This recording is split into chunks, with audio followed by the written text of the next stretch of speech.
গুয়াহাটিতে বাড়ছে বায়ু দূষণ, অদৃশ্য কণায় বাড়ছে স্বাস্থ্য ঝুঁকি।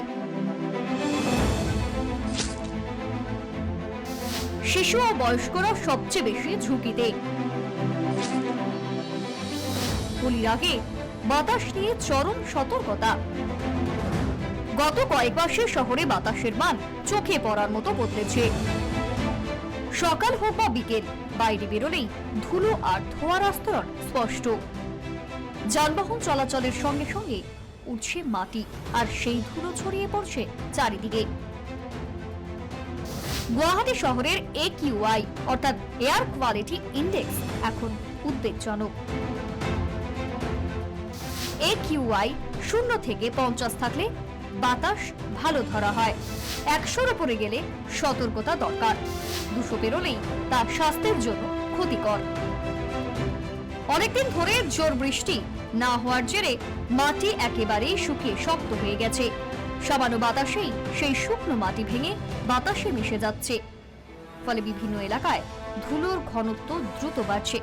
কারণ শহরের নানা জায়গায় সেতু এবং রাস্তা ও আবাসনের কাজ চলছে, সেখান থেকে উঠছে ধুলো।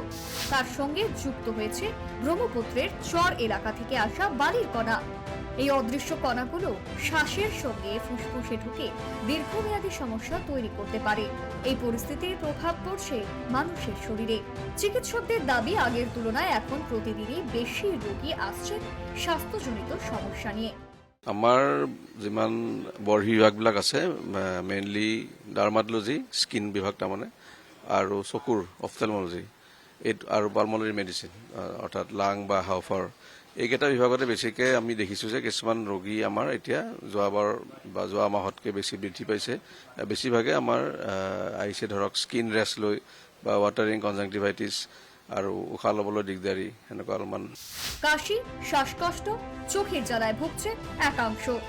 দীর্ঘদিন এমন পরিবেশ থাকলে ফুসফুসের বড় অসুখের আশঙ্কাও উড়িয়ে দিচ্ছে না চিকিৎসকেরা। হোলীত মই সকলোলৈ এটা আহ্বান জনাম, যাতে তেওঁলোকে কেমিকেলযুক্ত যোনবিলাক আমাৰ মানে ৰং, সেইবিলাক আজিকালি ব্যৱহাৰ নকৰিলে ভাল। আৰু যিহেতু আজিকালি অৰ্গেনিক বা নেচাৰেল কেমিকেল নাথাকা, মানে অৰ্গেনিক বা নেচাৰেল কালাৰ্ছ হোলীৰ, সেইবিলাকো আজিকালি বজাৰত পায়। সেইখিনি ব্যৱহাৰ কৰিলে বেছি ভাল, যাতে আপোনালোকৰ স্কিনৰ ইনফেকশ্যন নহয়। কাৰণ প্ৰথম প্ৰিকশ্যনটো হ'ব যে আপুনি যদি বিনা কামত বাহিৰত ঘূৰি নুফুৰে, তেতিয়াহ'লে আপোনাৰ প্ৰদূষণৰ পৰা আপুনি মুক্ত থাকিব। হোলির সময় বাড়তে পারে এই সমস্যা।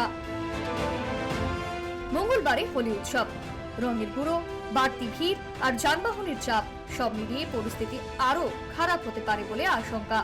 তাই এখন থেকেই সতর্ক হওয়ার পরামর্শ দিচ্ছেন বিশেষজ্ঞরা। গুয়াহাটির বাতাস এখন চিন্তার বিষয়। বৃষ্টি না হওয়া, শুকনো মরশুম আর নির্মাণ কাজ সব মিলিয়ে পরিস্থিতি কঠিন। এখন একমাত্র সচেতন থাকাই সবচেয়ে বড় উপায়। বাইরে গেলে মাস্ক ব্যবহার করুন, শিশু এবং বয়স্কদের বিশেষ যত্ন নিন। কোনো উপসর্গ দেখা দিলে দেরি না করে চিকিৎসকের পরামর্শ দিন। ক্যামেরায় অতুল মরানের সঙ্গে গুয়াহাটি থেকে তন্ময়দের রিপোর্ট, নিউজ লাইভ বাংলা।